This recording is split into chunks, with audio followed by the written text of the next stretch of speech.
Én az összes oktávot is kiéneklem pimaszul. A közönség csak grimaszol, mert úgy hívnak, hogy pimaszul. De szóljon nekem vigaszul, hogy hívhatnak ők akárhogy. Robbanjon a bioszféra, érkezzenek tatárok. De amíg van a tartárba kis koreai majonéz, nem érdekel hol az ész, csak csodálkodok, oda néz. Úgy se látok én ilyet már többet így az életbe. Bekebel ez az éleple, befizetlek még egyre. Csak tapasztald meg te is, bátya, néz így ki, meg nézz úgy be, hogy érzékszervi üzletekbe ne vedd be a pélót.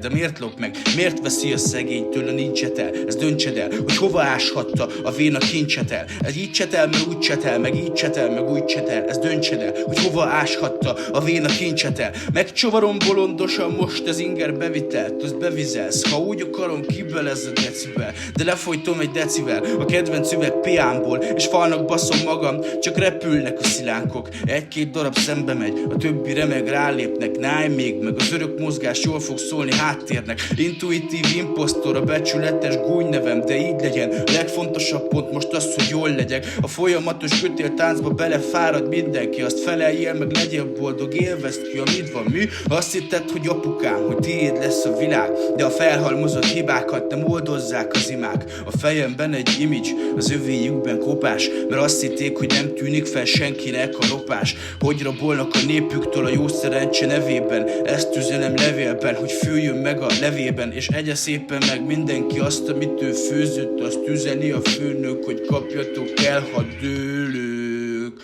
a dőlök.